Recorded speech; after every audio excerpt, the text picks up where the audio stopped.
Diyos sa John 15 verse 7, kung mananatili kayo sa akin at ang salita ko'y mananatili sa inyo. Ipagkakaloob ng Diyos ang hiling natin mamaya in Jesus' name. Purihin ka, Panginoon.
matibay na sandigan.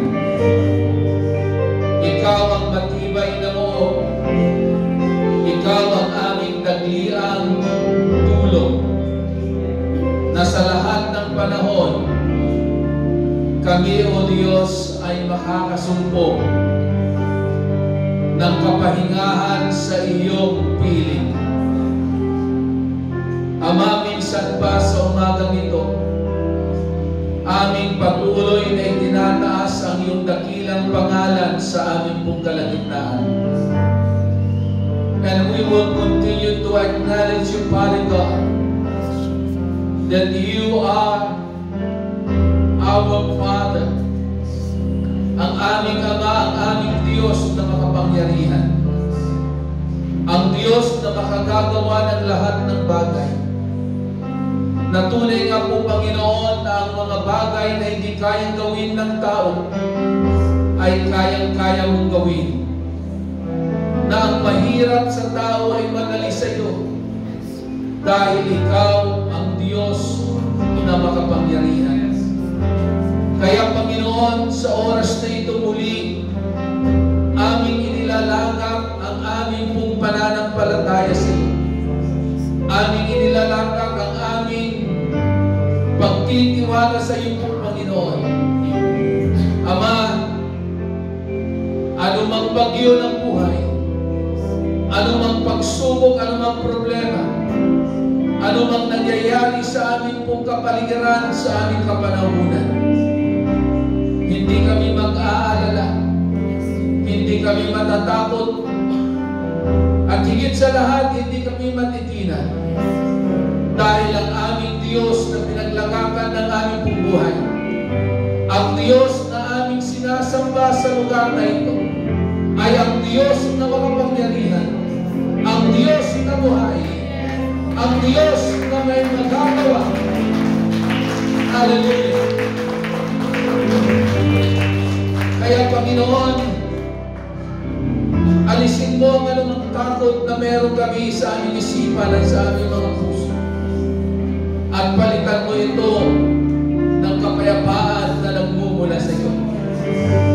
Panginoon, muli, mangusap ka sa bawat isa po sa amin. At hayaan mo po, Panginoon, na muli mo namin makita na ikaw nga ang Diyos na karapat-dapat na paglagakan ng aming pong pananampalataya at pagtitiwala. Kaya, O Diyos, sa umagang ito, bless your people, O God. At hayaan mo na kami aalis sa lugar na ito na iyong pinagpala, iyong pinalakas, at iyong binigyan ng pag-asa. Salamat po. Ito ang aming dalangin sa pangalan ni Jesus. Ang lahat ay magsabi na Amen and Amen. Hallelujah. Praise God. Palapakan muli natin ang ating pong Panginoon. Isa pong kagalakan na muli matunghayan, masilayan ang inyong mga mukha. No, dito po sa ating pong bahay panambahan. Sabi mo sa iyong katabi, kapatid, ako'y masaya. Katabi kita ngayon. Amen? Huwag po natin kakalimutan yung mga salitang iyan. Ano? Lagi-lagi, tuwing tayo po ay nandito sa ating pong bahay panambahan, nagpupuri, sumasamba sa ating pong Panginoon, patuloy po natin sabihin sa ating katabi na ikaw ay masaya dahil katabi mo siya. Amen? Dahil walang ibang pinakamainam na lugar na dapat nating panahanan, na kung dapat tayo po ay mananatili, maglalaan ng oras, kasama ang ating mahal sa buhay, kasama ang ating kaibigan, kasama si brother, si sister, ay walang iba kundi sa presensya ng ating pong Panginoon. And we believe that the presence of God is in this place. Amen? Naniniwala tayo na ang presensya ng Diyos ay nandito sa ating pong kalagitnaan. Dahil malinaw ang sinasabi ng salita ng Diyos na pag meron dalawa o higit sa dalawa na nagkatipon sa kanyang pangalan, siya ay nandoon sa kanilang kalagitnaan. At gaya po ng ginawa po natin kanina, we acknowledge the presence of God in our midst, in this place, sa apat na sulok ng lugar na ito, dahil karapat dapat na bigyan po natin siya ng papuri, pagsamba at pagdakila. Praise God. So ihanda po natin ang ating pong mga sarili at tayo po ay dumako sa pag-aaral ng salita ng Diyos na hindi lamang po tayo pumupunta dito tuwing araw po ng linggo para magpuri, sumamba sa Diyos, umawit, sumayaw, pumalakpak, umindak, lumundag, kundi higit sa lahat, ang pinakamahalaga sa buhay po natin ay walang iba ang pakikinig ng salita ng Diyos. Dahil sa patuloy po nating pakikinig at pakikinig ng salita ng Diyos, tumitibay, tumatatag ang ating pong pananampalataya. Wala na pong ibang dahilan at wala na pong ibang way para lumakas, tumatag, tumibay ang iyong pananampalataya, kundi sa pamagitan lamang ng ating pong patuloy na pakikinig at pakikinig. Hindi tayo nagsasawang pagsaluhan ang salita ng Diyos. Dahil ang salita ng Diyos ay napakahalaga sa ating pong mga buhay. Walang ibang pangako na dapat po nating panghawakan kundi ang pangako ng Diyos. At ang pangako ng Diyos ay walang iba kundi ang kanyang mga salita, yung nakasulat sa Biblia. Dahil alam naman po natin, lahat magbabago, lahat maglalaho, lahat mawawalan ng kabuluhan. Pero ang salita ng Diyos mananatili magpakailan-kailan paman. Amen? So sa umagang ito, buksan po natin ang ating po mga banal na kasulatan sa aklat ng Malakay, chapter 3, beginning verse 10 up to verse 12. Sa wikang Tagalog po dito, ang tawag po dito sa aklat ng Malakay is Malakias.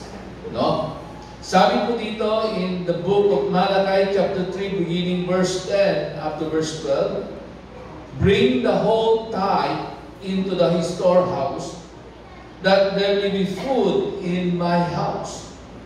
Test me in this, says the Lord Almighty, and see if I will not throw open the floodgates of heaven and pour out so much blessings that there will not be room enough to store it. I will prevent pests from devouring your crops, and the vines in your fields will not drop their fruits before it's ripe, says the Lord Almighty. Then all the nation will call you blessed, for yours will be delightful land, says the Lord Almighty." Sa wikang Tagalog, ang kung sabi po dito, dalhin ninyo ng buong-buo ang inyong mga ikasampung bahagi sa tahanan ng Diyos upang matugunan ang pangangailangan sa aking tahanan. Subukin ninyo ako sa bagay na ito. Kung hindi mo buksan ang mga bintana ng langit at ibuhos sa inyo ang masaganang pagpapala. Hindi ko rin hahayaang salantain ng mga balang ang inyong mga pananim. At, ano sabi po doon? At mamumunga ng sagana ang inyong mga ubusan. Dahil dito'y sasabihin ng lahat ng bansa na kayo'y mapalad. Sapagkat napakainam manirahan sa inyong lupain, sabi ni Yahweh na makapangyarihan sa lahat. Palakpakan po natin ang pagkakabasa sa salita ng Diyos. Alam niyo po, sa araw po ng bukas ay simula na po na ating pong lalakaran ng buwan ng July. Ano? Ay, hindi, sa asang araw pa. Okay. So, kasi yung July 1, yung po kasi yung alis ko, kaya yun ang nasa isip ko. Amen? So, ilang araw na lamang, hahakbangan na po natin ang buwan ng July. Alam naman po natin, pag dumarating itong buwan na ito, buwan ng July, August hanggang September, ay ito yung tinatawag nating lean month o tinatawag nating buwan ng mga gawat. Okay? At dahil sa ganoong mga pananaw na meron po tayo, pag dumarating ang ganitong mga buwan o tinatawag nating panahon ng gawat, marami ang mga tao na hirap financially. Na tuwing dumarating ang ganitong mga buwan, marami rin ang nag-aalala at natatakot. Sabi mo sa iyong katabi, kapatid, nag-aalala ka lang. O yung iba hindi na nag-aalala. Sa sobrang pag-aalala, sobrang takot na ang kanyang nararamdaman. Amen? Posible kaya na kahit dumating itong ganitong panahon sa ating pong mga buhay, yung tinatawag na panahon o buwan ng gawat, tayong mga anak ng Diyos, na alam natin yung kanyang salita at ang kanyang mga pangako, pwede kaya na tayo ay hindi dapat mangamba at hindi dapat mag-alala.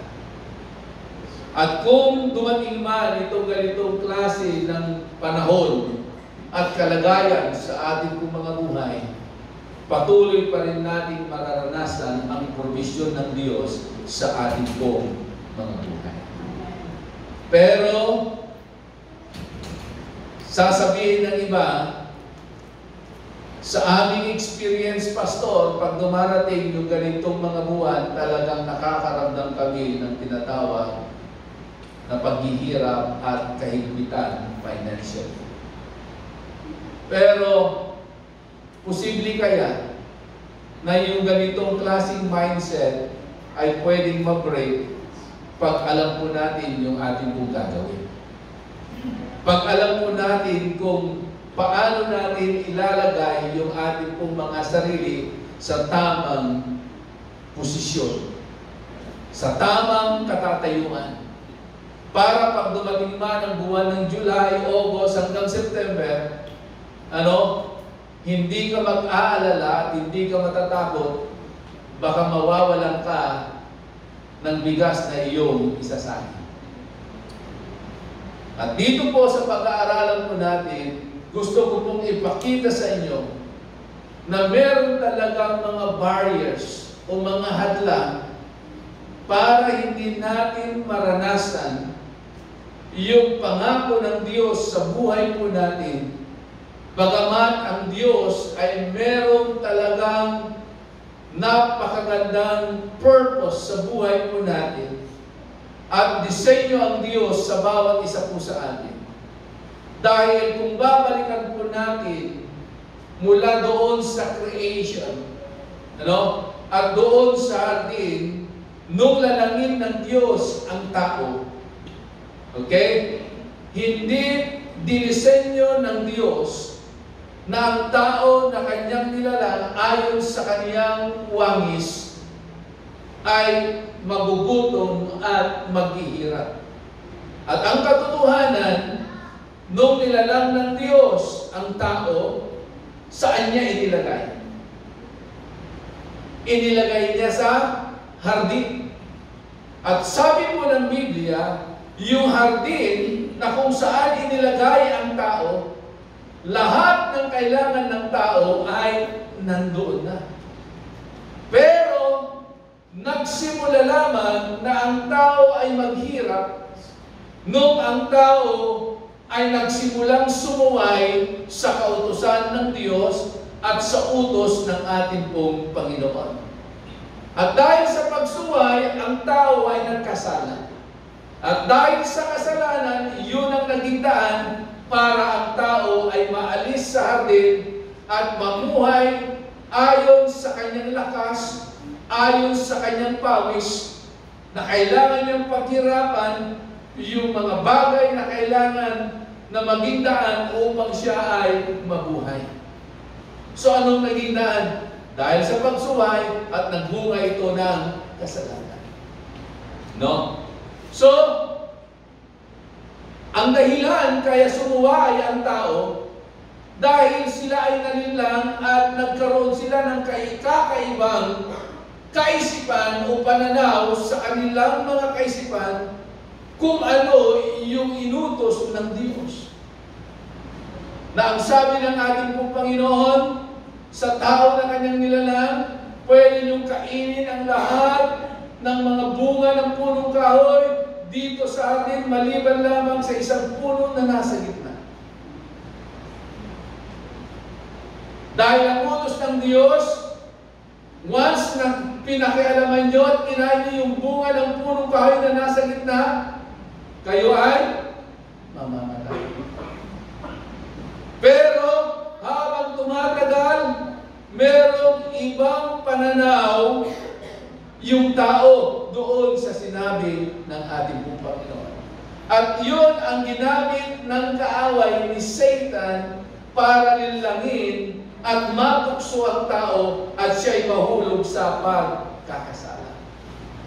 So, dito po sa ating pong pag-aaralan, bagamat sinabi ng salita ng Diyos, pag ginawa niyo ang mga bagay na ito dito sa ating pong teksto, pag sinubok daw natin ang Diyos at ginawa natin at sinunod natin ang kanyang utos, kanyang bubuksan ang mga pintuan ng kalangitan at ibubuhos niya ang kanyang pagpapala sa bawat isa po sa atin. So, meron po mga barriers. Ano yung mga barriers na yon? Kung bakit hirap na hirap tayo at hindi natin maranasan yung ipinangako ng Diyos na tinatawag na bukas na kalangitan. Bukas na pintuan. No? Upang maibuhos ng Diyos ang kanyang pagpapala. Unang barriers na nagiging problema ng tao. The spirit of lack o yung tinatawag na poverty mentality. Di ba ito yung kadalasan na alibay ng maraming mga tao? Kaya hirap na hirap sila dahil lagi nilang sinasabi, no? Ipinanganak kaming mahirap, lalaki kaming mahirap, at mamamatay kaming mahirap. Kung ganoon ang pananaw ng maraming mga tao, sigurado itong tao ito na meron ganitong pananaw, yung poverty mentality, ganun nga ang mangyayari sa kanya. No? Papawian siya ng buhay na siya ay mahirap. Bakit? Kasi inilagay na niya sa kanyang isipan, inilagay na niya sa kanyang puso na ganun siya. Ibig sabihin, hindi na siya magsusumikap. Hindi na siya mag-exert ng kanyang effort. Kasi tinanggap na niya yung ganoong kalalagayan. Pero mga kapatid, bilang mga mananampalataya, bilang mga individual na naglagak ng buhay sa ating Panginoon, na unti-unti sa pamamagitan ng kanyang mga salita na ating pinag-aaralan, unti-unti nauunawaan natin kung sino ang Diyos na ating sinasamba at pinaglagakan ng ating pong mga buhay. At unti-unti nakikilala natin siya kung ano ang kaya niyang gawin sa bawat isa po sa atin. Amen? Alam niyo ho ba, yung salitang poverty mentality, ang ibig sabihin nito is a mindset characterized by a belief that there is not enough, leading to feelings of fear and anxiety. Yung mga tao daw na meron ganitong mga kaisipan, poverty mentality, sila ay naniniwala, no, na talagang sila ay kapos na kapos, kulang na kulang, at hindi lamang yun. Nararamdaman nila dahil doon sa pakiramdam nila, ito ay nagdudulot na ng matinding takot at pangamba at pag-aalala. Sabihin mo sa iyong katabing kapatid, huwag kang mag-alala. Kung kilala mo ang Diyos, sabihin mo sa iyong katabing, kung kilala mo ang Diyos, hindi ka matatakot.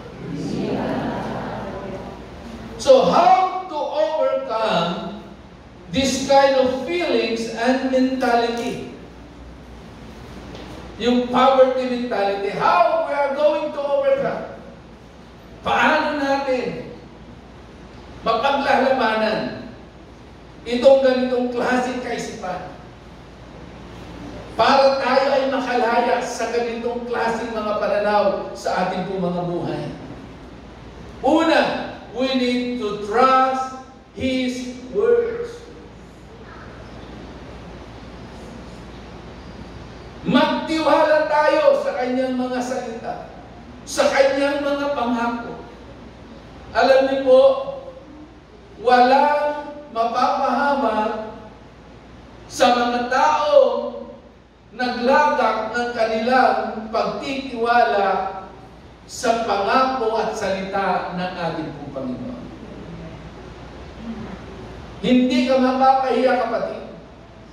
Pero kung ikaw ay naglagak ng iyong pagtitiwala sa salita ng tao, kapatid, mabibigo ka. Malulungkot ka, baka maiinis ka pa. Dahil ang pinanghawakan mo ay ang pangako ng tao, ang salita ng tao. Pero, but those who put the trust in His words, hindi tayo mapapahiya. Hindi tayo mabibigo.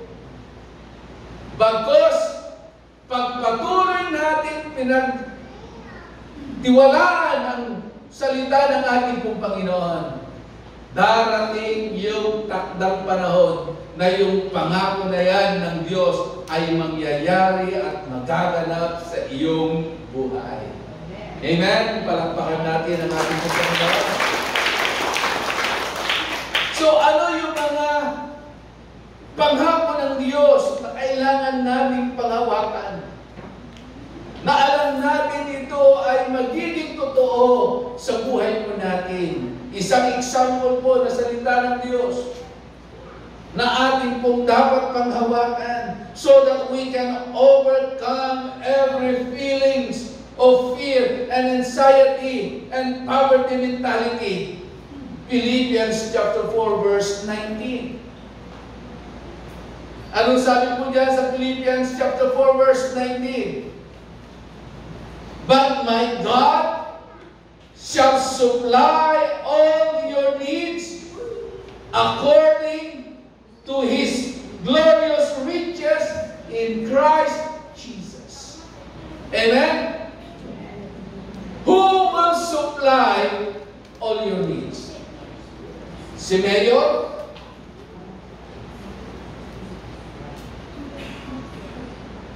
Yung kaibigan mo? Yung iniisip mong tao? Si Mayor nga po, nung kanyang oath taking, sabi niya ganon, O wala na tayong makikita mga batang hindi nag-aaral. At wala na mga nauospital na hindi makakalabas sa ospital na hindi nakabayad ng hospital, ng bill niya sa hospital. Pero biglang kumambyo. Sabi ko, pero wag niyo namang iaasa sa amin ang lahat. Amen? So, ibig sabihin, ang tao ay mayroong limitasyon. Ang tao hindi natin pwedeng asahan, pero meron lamang tayong pwedeng asahan. Ang pangako ng Diyos, ang kanyang salita. Dahil ang Diyos pag nangako, ito ay kanyang gagawin. Pag sinabi niya, God will supply all our needs, He will supply all your needs. Amen. Amen. Isusupply niya, ipoprovide niya lahat ng iyong pangangailangan. Ang gusto lamang ng ating pong Panginoon, maniwala ka, sampalatayanan mo ang kanyang salita, pagtiwalanan mo ang kanyang mga pangako. Amen? Panghawakan mo ang kanyang mga pangako. Maniwala ka. Tindigan mo ang salita ng Diyos. At makikita mo kung paano niya tutuparin at papakita niya at ipaparanas niya sa buhay mo na hindi siya sinungaling. Amen? Salamat sa Diyos. Yung Diyos na ating sinasamba, inaawitan, pinapalakpakan, sinasayawan, nilulundagan, inaawitan. Dito sa lugar na ito ay ang Diyos na tapat sa kanyang pangako. Pangalawa, na nagiging barriers why it's hard for us to experience God's blessings sa ating pong mga buhay. The spirit of limitation. Na minsan tumarating sa ating pong mga isipan, sinasabi natin, limitado lamang yung kaya kong gawin. Yes, talagang limitado yung kaya natin gawin. Dahil sa tao, limitado ang kakayanan ng tao.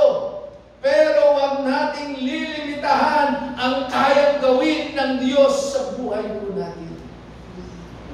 Amen? Because our God has no limitation. Sabi ko sa iyo katabi, kapatid, huwag mong limitahan ang pwedeng gawin ng Diyos sa buhay mo. Hallelujah! Alam nyo, yung mga tao nililimitahan nila ang kayang gawin ng Diyos, ito yung mga tao masyadong nagtatrying hard. Na para bagang sinasabi niya, ay, hindi kayang gawin ng Diyos, ako, gagawin ko ang lahat. Pero ang taong kilala niya ang Diyos,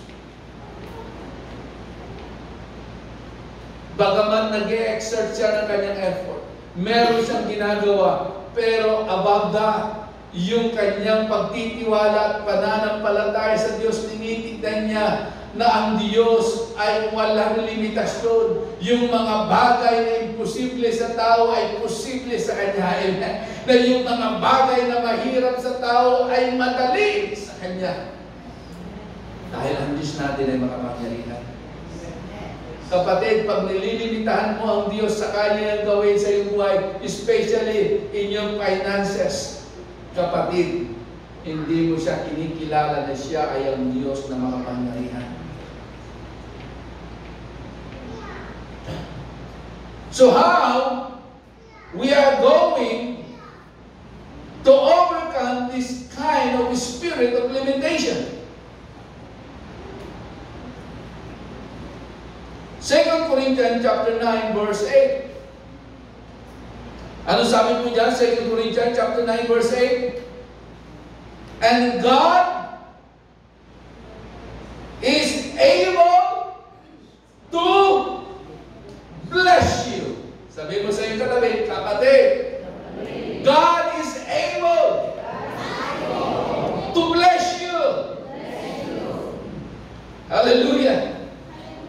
God is able to bless you abundantly.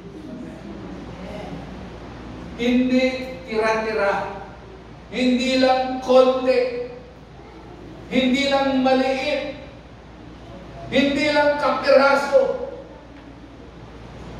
Yung kayang gawin at ibigay ng Diyos na pagpapala sa iyong buhay. Sabi nga doon, God is able to bless you abundantly.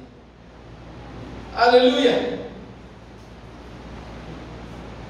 So that in all things, at all times, having all that you need, you will abound in every good works. Hallelujah. Ano sabi nga naman? He is able to bless you abundantly so that in all things, sa lahat daw ng bagay, at all times, sa lahat ng oras, sa lahat ng pagkakataon. Amen? So, hindi ka na mag-aalala. Hindi mo na iisipin, ngayong kayang araw na ito, pagpapalain kaya ako ng Diyos. O paano na kaya bukas? Paano na kaya sa isang linggo? Paano na kaya sa isang buwan? Hindi. Sabi nga doon, God is able to bless you abundantly in all things at all times. Amen. Sa lahat ng oras, sa lahat ng panahon, kahit sa panahon ng tawad, God can bless you.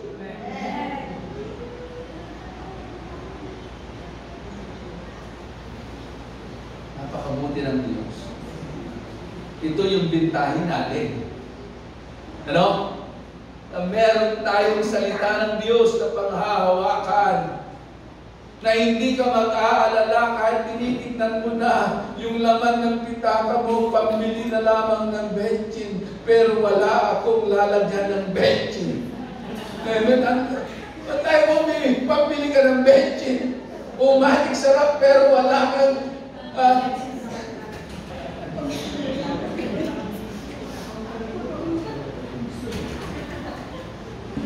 huwag kang mag-alala.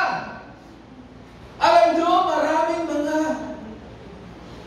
mga nauna sa atin na mga man of God, mga mananampalataya na lubusan ng tiwala sa Diyos doon sa mga panahon na talagang walang-wala sila. Hindi na nila alam kung paano sila kakain, kung saan manggagaling ang kanilang kakainin, pero bigla na lang merong kakatok sa kanilang mga pintuan at pagbukas nila ng pintuan, merong isang tao, merong dala-dalang ulam na kanyang niluto.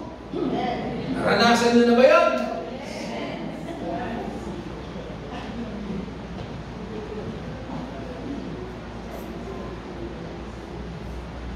Pangatlo, na barriers. Why sometimes it's so hard for us to receive God's blessing?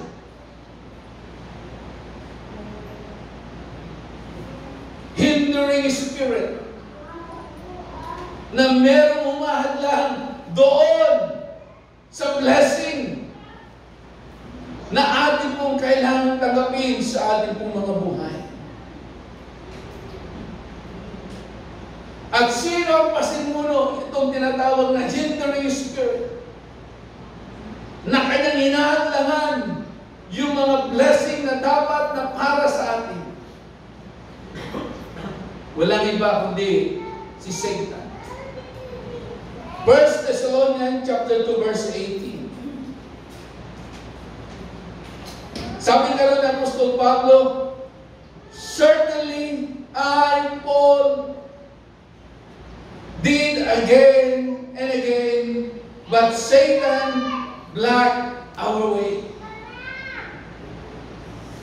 Ito yung mga panahon na merong gustong gawin sila Pablo, gusto nilang pumunta sa isang lugar para ipangaral ang mabuting balita. The more na ginagawa nila, the more na nag-a-attempt sila na gawin ang bagay na ito, the more na sila nagpaplano, pero anong nangyayari? Satan blocked the way. So hindi lamang sa mga bagay na gusto natin gawin, sometimes in our finances, sometimes in even doon sa mga blessing na hinihintay natin, maging doon sa kasagutan ng mga panalangin natin, minsan hindi lamang isang madalas, ang kaaway ay kanyang hinahadlangan upang hindi natin makamtan ang mga bagay na nais na ibigay ng Diyos sa ating mga buhay. So, anong dapat natin gawin para ma-overcome natin itong mga hindering spirit na ito?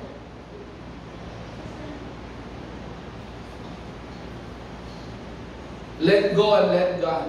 Hayaan natin ang Diyos ang kumilos. Hayaan natin ang banal na Espiritu ang siyang kumilos. Kasi itong ganitong mga bagay, kapatid, hindi natin kaya sa pamamagitan ng ating mga lakas, kundi maliwanag ang sinasabi ng salita ng Diyos, not by might nor by power, but my Spirit, says the Lord of hosts. Sa pamamagitan lamang ng kapangyarihan at ng banal na Espiritu ng ating pong Panginoon. Number 4, na barriers. The spirit of the devourer. Naniniwala ba kayo na mayroong devourer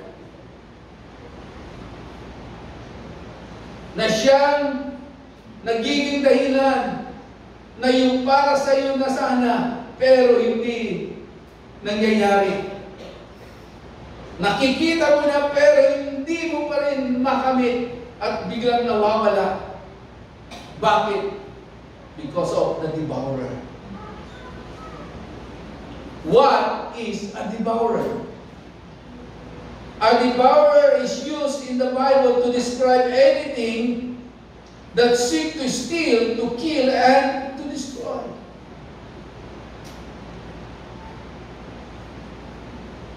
Kung sa hayop, ang isa na pwede natin ikumpara na devourer na hayop ay leon. Kasi ang leon, kahit sa mga napapanood natin, pag nakakita siya ng kanyang bibigtamahin, hindi lamang niya ito kakagatin. Hindi lamang niya ito papatayin. Anong gagawin niya? Lalapain niya. Hanggang maaari pa nga, unti-unti, uubusin niya. Kakainin niya yung kanyang biktima. At ito yung kayang gawin ng devourer.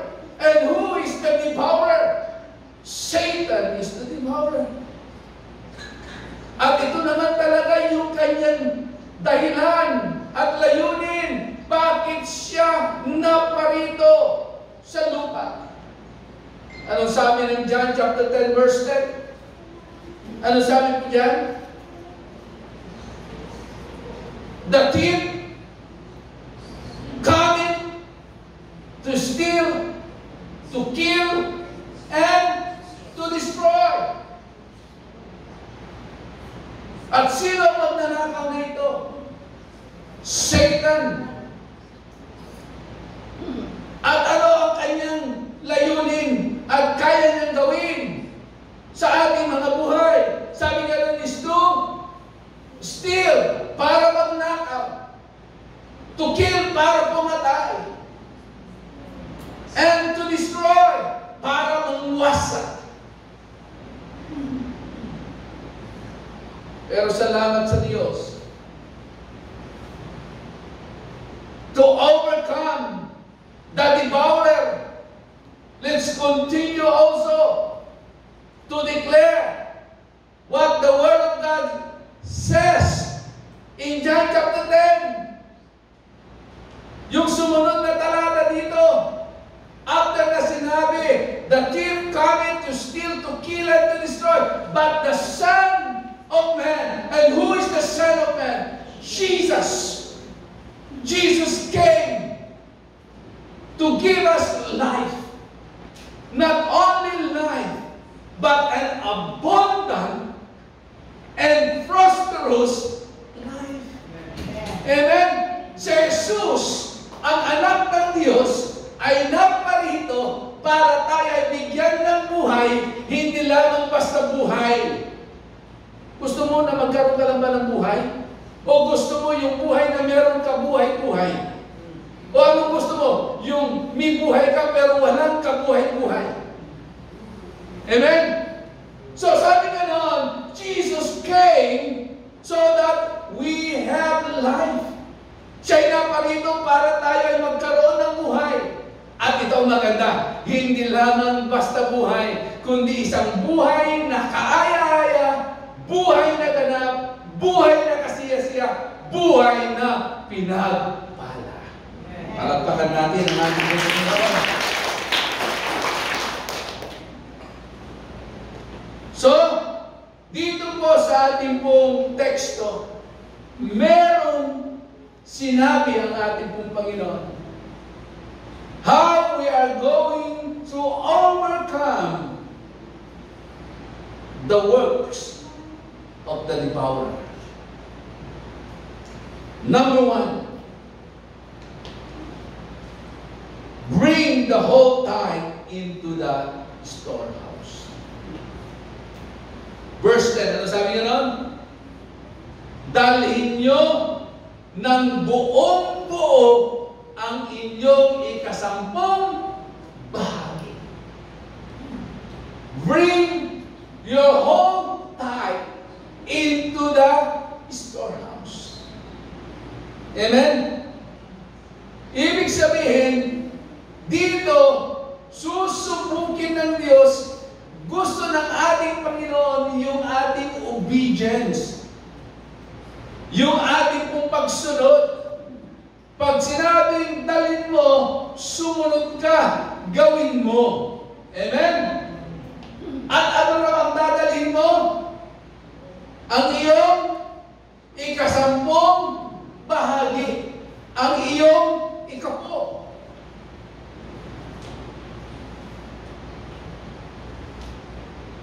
At pag ginawa daw natin ito, ano? May kalakip na pagpapala. Hindi naman namin kayo inaapura. Pero habang tumatagal at lumalalim tayo sa ating pananampalataya at sa salita ng Diyos, pag meron ng udyok ang banal na Espiritu ng ating pong Panginoon, now is the time for you to be faithful, to be obedient in His Word, no? Para ibigay mo ang iyong buong-buong ikapo sa Kanya. Gawin mo, kapatid. Gawin mo na walang pag-aalinlangan. Gawin mo na walang takot. Bakos gawin mo na punong-puno ng pananampalataya. Amen? Kasi, maliwanag ang sabi ng Biblia, ano man ang ating gawin, gawin natin na merong pananampalataya. Because without faith, it is impossible to please Him. Amen? The only way for us to please God in everything we do it by faith.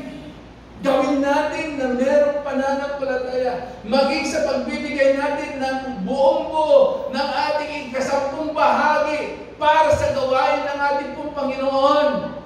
Gawin natin na merong pananampalataya. Pangalawa, anong sabi doon? Not only that we need to bring the whole tithe into the storehouse. Test Him. Subukin daw natin siya.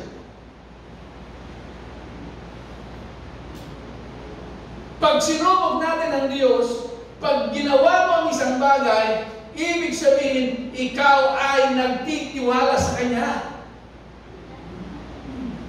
Hindi mo siya susubukin kung wala kang pagtitiwala. Siyempre, takot ka eh. Hindi mo gagawin ang isang bagay kung wala kang pagtitiwala at wala kang pananampalataya. So, the reason we are willing to test Him, ang dahilan kung bakit willing tayo na subukan ng Diyos, gawin yung Kanyang ipinapagawa sa atin, dahil gusto nating ipakita ang ating lubusang pagtitiwala at pananampalataya sa Kanya. At ano ang pangako ng ating pong Panginoon? Balikan natin yung ating pong teksto sa Malakay.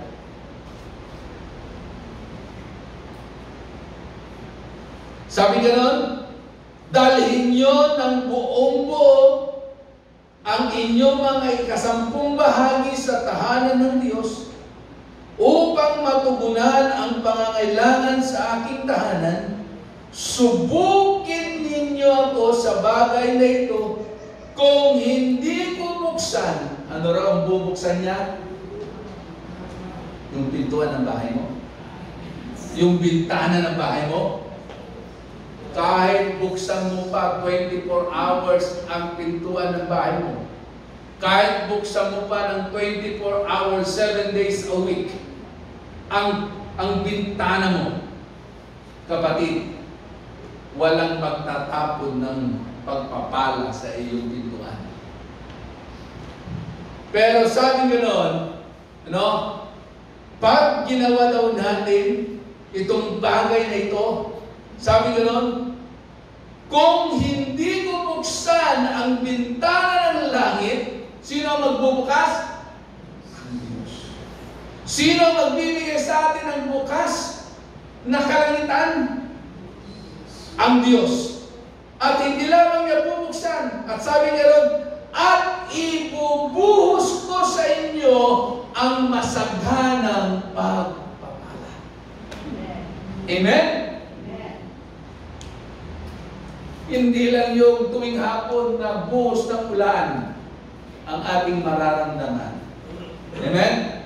Kundi buhos ng pagpapala ng Diyos. Alam nyo kaya minsan hindi tayo naniniwala kasi hindi nyo sinubukan. Kaya hindi nyo nararanasan sa inyong buhay kasi ayaw nyo subukan. Natatakot po kayo. Amen? Pero sabihin ko po sa bawat isa sa umagang ito, panahon na kailangan natin subukan ang mga bagay na ipinapagawa ng Diyos. Bakit kaya pag sa ibang bagay, kahit alam natin ikapapahamak natin, ang bilis-bilis natin subukan? Amen? Pero yung mga bagay na ipinangako ng Diyos na hindi naman magpapahamak sa atin, bagkus magiging pakinabang pa at magiging blessing pa sa atin, ang hirap nating sumunod. Tanong, ano bang gusto nyo? Yung ikakapahamak nyo, yung ikakabuti nyo? Kaya ang challenge ng ating pong Panginoon, subukan natin ang Diyos. At kung gagawin natin ang bagay na ito, ang kanyang pangako, bubuksan niya ang bintana ng kalangitan at ibubuhos niya ang kanyang masaganang pagpapala. Amen? Pangatlo, na dapat natin gawin so that we can overcome every barrier. Una, bring the whole tithe into the storehouse. Pangalawa, test him. And then number 3 and lastly, forgive. Magpatawad po tayo. Alam niyo ba, ang hindi pagpapatawad sa ating kapwa sa kasalanan na kanyang nagawa sa atin ay isa rin sa dahilan kung bakit merong saradong kalangitan. Amen? Bakit merong saradong kalangitan? Akala nyo walang epekto sa buhay natin ang hindi pagpapatawad? Malaki po ang epekto nito. Kaya nga paulit-ulit na sinasabi ng banal na kasulatan, maging ang ating Panginoong Jesucristo, magpatawad kayo kung paano ko kayo pinatawad, sabi ni Jesus. Kasi kung hindi tayo marunong magpatawad, kahit ano pa yung alay na ating gagawin, mawawalan ito ng kapuluhan. Amen? Ano sabi po diyan? Sa aklat ng Mateo 5:24. Sabi ni Jesus sa kanyang mga alagad na excited na mag-alay ng kanilang handog sa templo. At yung handog na yun na kanilang ilalagay sa templo ay handog nila sa Diyos. Offering nila sa ating Panginoon. Excited na sila. Pero merong sinabi si Jesus. Ano ang sinabi ni Jesus dito sa Mateo 5:24? Sabi niya nun, iwan mo muna ang iyong handog sa harapan ng dambana at makipagkasundo ka sa Kanya at pagkatapos magbalik ka at maghandog sa Diyos. Bakit sinabi ni Jesus ito? Gaano ba kahalaga na kailangan muna nating ayusin ang anumang hidwaan na meron tayo sa ating kapwa bago tayo maghandog sa ating Panginoon? Kasi pag ikaw ay hindi nakapagpatawad, ikaw ay nagkakasala. Kaya tingnan nyo, kahit anong panalangin ang gawin natin, kahit anong ihag ang gawin natin, pag merong hindi pagpapatawad sa ating pong mga puso, yung panalangin natin hanggang kesabi lamang, baka pag sigaw mo ganyan, pagtamasik, kesabi, yung putiki ang nakarinig at naingayan at nalaglag. Amen? Pero pag ikaw ay nakapagpatawad, sabi ng salita ng ating Panginoon, no? Pag ikaw ay nakapagpatawad, pag ikaw ay nanalangin sa Diyos, siguradong pakikinggan ng Diyos at makakaabot ang iyong panalangin sa ating Panginoon. Dahil anong sabi ng banal na kasulatan? Dahil sa inyong mga kasalanan, hindi makaabot ang inyong panalangin sa ating Panginoon. Yun ang nagiging blockage, yun ang nagiging barrier. Kaya hindi magkaroon ng bukas na kalangitan. Unforgiveness. Kasalanan. Sabi ni Jesus, kung gusto mo na yung handog mo katanggap sa ating Panginoon, at naisip mo na meron ka pang isang tao, na meron kayong problema, iwan mo ang iyong handog. Puntahan mo siya, makipagkasundo ka. Paano nagkakasundo ang dalawang tao na merong hidwaan? Nagpapatawaran. Imposible naman na yayakapin mo siya at willing siya magpayakap kung walang kapatawaran na nangyari. Baka yung iba pagyakap, imbis na yakap, sa balikat, sa leeg ang hawak. Amen? So, we need to forgive. As Jesus said, makipagkasundo ka muna bago mo ialay ang anumang bagay na gusto mong ialay sa ating Panginoon. Bilang konklusyon sa ating pag-aaral sa umaga nito, as we continue to seek God and we want to find success sa ating mga buhay, to find success means to have a good life and to have a prosperous life. 2 Chronicles chapter 26 verse 5. Ano sabi ng salita ng Diyos?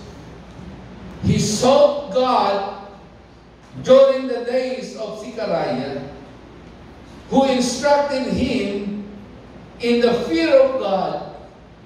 As long he sought the Lord, God gave him success. Habang hinahanap niya ang ating Panginoon, habang sinasamba niya ang Diyos, habang sumasamba sa ating Panginoon, habang kanyang inilalagak ang kanyang buhay at isinusurrender sa ating Panginoon, ano ang sabi ng salita ng Diyos? God gave him success. At alam niyo sa ibang translation, the word success na ginamit po dito, God will bless him. God will make his life prosperous. Amen. Hallelujah. Ang Diyos po ay napakabuti.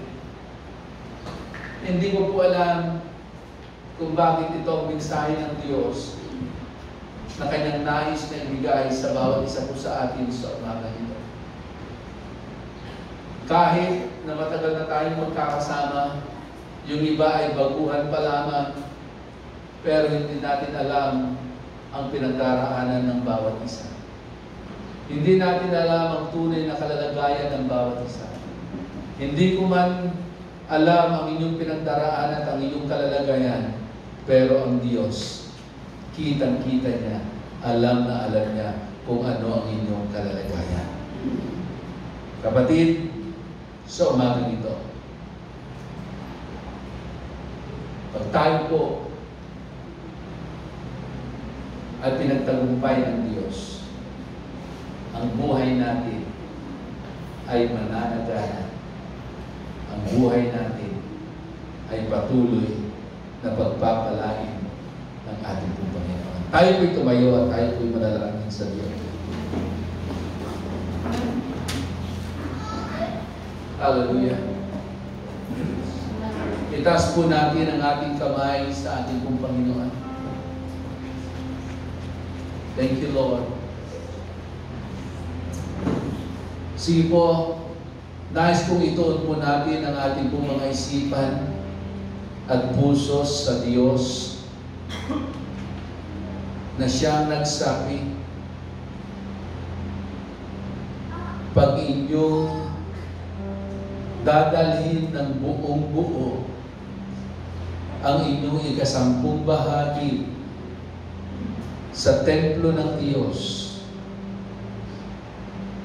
at pag ginawa natin ang bagay na ito, ano ang pangako ng Diyos? Bubuksan ko ang durungawan ng langit at ibubuhos ko ang pagpapala sa inyong buhay. Panginoon, maraming salamat po, Diyos. Bagamat marami sa iyong mga anak ay nangangamba at natatakot dahil nasa season sila ng kanilang buhay na nag-uumpisa na nilang nararanasan ang nakasanayang kalalagayan na tinatawag na gawa.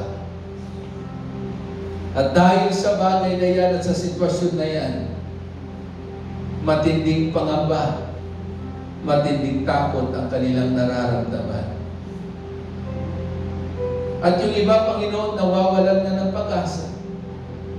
Yung iba napapagod na sa ganong cycle ng kanilang buhay. Pero salamat, Panginoon, dahil sa umagang ito, ikaw ay muling nag-usap, nagsalita sa bawat isa po sa amin. At muli mong ipinaalala, O Diyos, na ang Diyos na pinaglagakan namin ng aming pong buhay ay ang Diyos na makagagawa ng lahat ng bagay. Ang Diyos na nangako that you will supply all our needs. Na iyong tutugunan, iyong isusupply, Panginoon, ang lahat ng aming pong pangangailangan. At ipaparanas mo sa amin ang isang masaganang buhay, isang pinagpalang buhay, isang buhay na kaaya-aya, ganap at kasiyasiya. Salamat po, Panginoon. Bagamat grabing challenge ang ipinapagawa mo sa bawat isa po sa amin. Pero isang bagay lamang ang alam namin, O Diyos, na Ikaw ang Diyos na hindi sinungaling. Ano man ang sinabi mo ay iyong gagawin at ito'y mangyayari. Kaya, Panginoon, kung kami man ay nahihirapan na sumunod, gawin ang iyong ipinapagawa sa amin. Sa oras na ito, Padre God, tulungan mo kami. Bigyan mo kami ng kakayanan. Empower mo kami, Panginoon. Gusto namin makasunod sa iyong mga salita. Gusto namin magawa yung mga bagay na pinapagawa mo sa amin. At hayaan mo po, Panginoon, alisin mo ang takot, alisin mo ang pangamba, alisin mo ang pag-aalilangan at pag-aalala, bagkus palitan mo ng pananampalataya. Susunod kami na nagtitiwala sa iyo. Dahil pangako mo, Panginoon, hindi kami mapapahiya pag kami ay nagtiwala sa iyo. Kaya, Panginoon, alam mo kung ano yung mga hadlang na meron sa aming mga buhay na nagiging dahilan kaya hindi kami makapamuhay at makalakad na merong isang bukas na kalangitan sa aming pong mga buhay. Sa oras na ito, Diyos, sa iyong kapangyarihan at sa iyong banal na Espiritu, sirain mo ang anumang mga hadlang na ito po, Panginoon, upang sa gayon, O Diyos, mamuhay kami ng may malaya na bukas na kalangitan sa aming pong mga buhay. In the name of Jesus, we declare your blessing. We declare your favor, O God, sa aming pong mga buhay. We declare your grace. We declare prosperity upon prosperity. We declare abundancy, O God, in our lives. In the name of Jesus. In the name of Jesus. Salamat po, Padre God. At sa oras na ito po, Panginoon, kung meron kang nakikitang kasalanan sa aming mga puso, kung meron kang nakikita na espiritu ng hindi pagpapatawad sa aming mga puso, Panginoon, sa oras na ito, aming ipinagkakatiwala sa iyo. Linisin mo ang aming mga puso. Patawarin mo kami sa aming mga kasalanan. At bigyan mo kami, Panginoon, ng isang pusong marunong magpatawad. Ama, sa oras na ito, pinapatawad na namin ang mga taong nakagawa ng hindi maganda sa atin. Lord, Ama, amin na pong binubuksan ang aming mga puso. Kami nagpapakumbaba sa iyo. Lord, hinihingi namin ng kapatawaran ang anumang kasalanan na meron sa aming pong mga puso. Ama, salamat. Patuloy na pagpalain mo ang bawat isa. Lord, yung mga nangangailangan ng pinansyal, Ama, iparanas mo na ikaw ang Diyos na nagpuprovide. Walang isa mang mga anak mo na nandito na magugutom. Na kahit na sa sinasabi ng karamihan, July, August, September, ay buwan ng gawat, lahat ng mga anak mo ay hindi magugutom, hindi magkukulang. Lord, sa tuwing sila'y magsasaing, meron silang isasaing. Tuwing sila'y uupo sa hapagkainan, meron silang pagsasaluhan ng kanilang mga mahal sa buhay. At hindi lamang sila meron makakain, kundi sila'y mabubusog. Salamat po, Diyos. Patuloy na iparanas mo sa bawat isa na ikaw ang Diyos na nagpo-provide. Ikaw ang Diyos na makapangyarihan. Salamat po, Diyos. Maging sa merong sakit at karamdaman, anumang parte ng kanilang katawan, Panginoon, ang merong diferensya, may problema, in the name of Jesus, Lord, I pray na iunat mo ang iyong mapaghimalang mga kamay at tipuin mo ang bawat isa. Igawad mo po, Panginoon, ang kagalingan sa kanilang sakit at karamdaman. In Jesus' name, receive your healing. Tanggapin mo ang iyong kagalingan sa pangalan ni Jesus. At sa oras na ito po, Panginoon, dalangin ko rin ang kaayusan ng bawat pamilya. Mga nag-aaway, may mga tampuhan na mag-asawa, nag-aaway na magkakapatid. Oh, in the name of Jesus, dalangin ko, Diyos, ayusin mo ang bawat pamilya. Ipadaloy mo ang espiritu ng pagpapatawad, ipadaloy mo ang espiritu ng pagkakaisa, ipadaloy mo ang espiritu ng pagmamahalan. Sa pangalan ni Jesus, salamat sa buhay ng bawat isang nandito. Patuloy mo silang katagpuin at patuloy mo silang pagpalain. Kaya, O Diyos, sa oras na ito, sa iyo namin ipinagkakatiwala ang lahat-lahat sa pangalan ng iyong anak na si Jesus. Ang lahat ng pinagpala ng Diyos ay magsabi ng Amen. Amen. Hallelujah.